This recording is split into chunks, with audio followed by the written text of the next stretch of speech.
world is divided into three blocks, and governments tell people to live in fear of the others all the time in order to justify increasing authoritarianism, more expenditure on arms and weapons, while working people are kept down and denied the money that is going into weapons and arms, which should be going into health, education and housing, because that's what's going on. Project Fear, and the Irish government are trying to pull us into it. But I wonder, has this sort of hysteria and fear-mongering now descended to the strip searching of peaceful women protesters outside Dáil Éireann, the group Mothers Against Genocide, on a Mother's Day protest to show solidarity with women and children in Palestine, in Lebanon and so on, who've been slaughtered over the last 18 months, and have a sit-down protest, a peaceful sit-down protest, and then are arrested very, very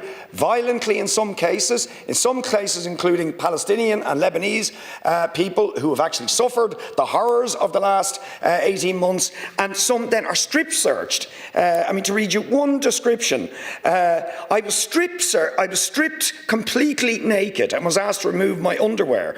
When I questioned the necessity of this, I was told I would be forced violently if I didn't comply, and that they didn't want any trouble. After removing my underwear, they looked inside my private areas and touched all my sensitive parts. It is absolutely disgusting. These were peaceful women protesters on a Mother's Day protest. Now, do you condone that kind of treatment of people who were a threat to nobody?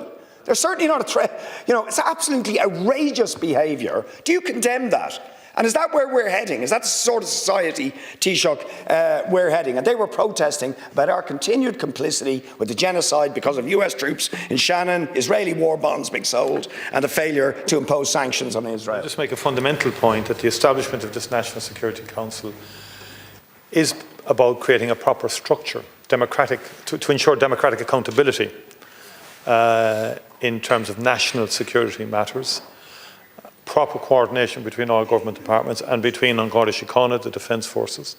So as Taoiseach, I'll chair it, the Minister for Justice and the Minister for Foreign Affairs. And that's at a high level in terms of the national security threats that face the country. Confidentiality is very, very important in terms of the conduct of national security threats and how we respond. And in time I would like to see some discussion with the Oireachtas in terms of an Oireachtas role, but it would have to be predicated on confidentiality in terms of our engagement with An Garda Síochána or with the Defence Forces. We don't have a tradition of that in our political system. But given the nature of modern threats, and it's not Project Fear, Deputy Boyd Barrett. Russia did invade Ukraine, by the way, just it's a fact. It's not Project Fear, it happened. And that act alone has changed the entire mindset around Europe in respect of security, allied to the decision of the US to make it very clear that its role is changing in terms of being the ultimate security guarantor of the Western Hemisphere. And therefore Europe does have to seriously look at how exposed it is to any future aggression. And there are EU member states, whether you like it or not, or others might not like it, but it's a reality. They see it as existential. These are states that formerly experienced the brutality and the repression of the Soviet Empire. I'm speaking of Poland, Estonia, Lithuania, Latvia. They don't want to ever again be under the rule of a jackboot regime that suppresses civil rights, civil expression, political expression, and that if you speak out, you're put into a jail straight away. They don't want that.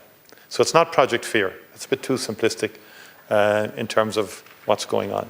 And in some respects, we're seeing a growth in autocracy across the world with similar methodologies and similar approaches to international relations.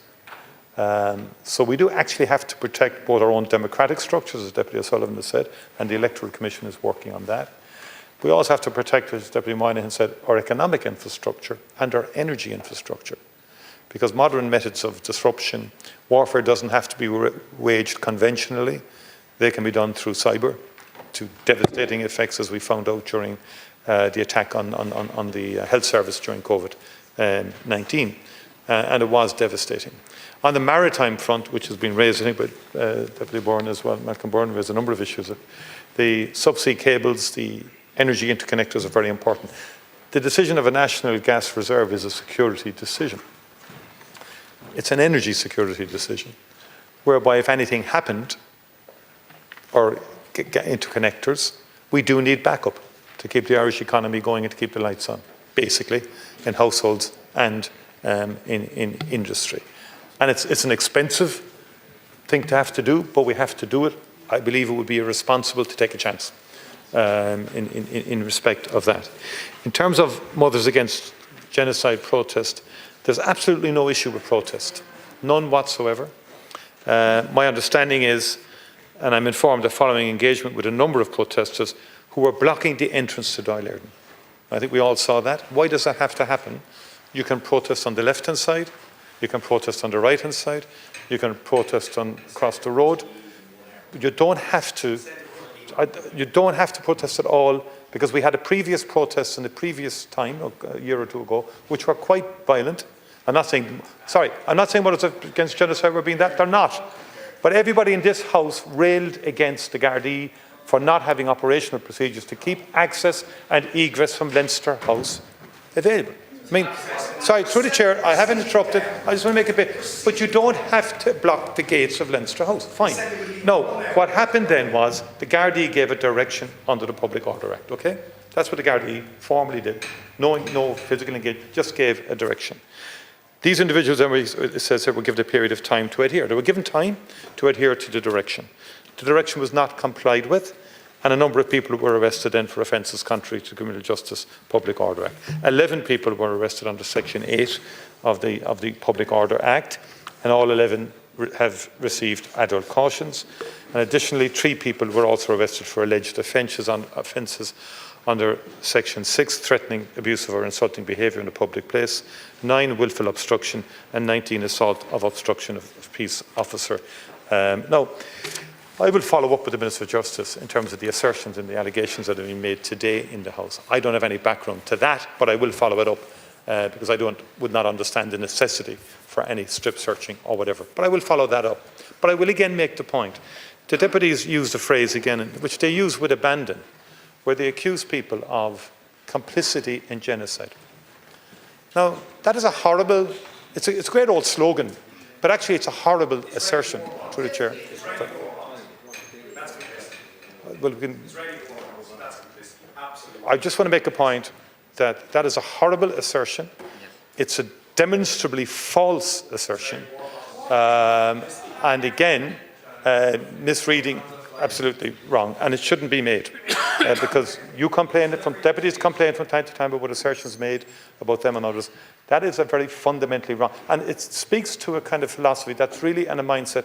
It's about how can we blame the Irish government or the Irish parliamentarians for what's going on in Gaza, not the Israeli government. Your approach always seems to be, let's blame the Irish government, not where the fault lies. And you're attempting to drive a wedge between the Irish people and the Irish public representatives who are not of your persuasion. The next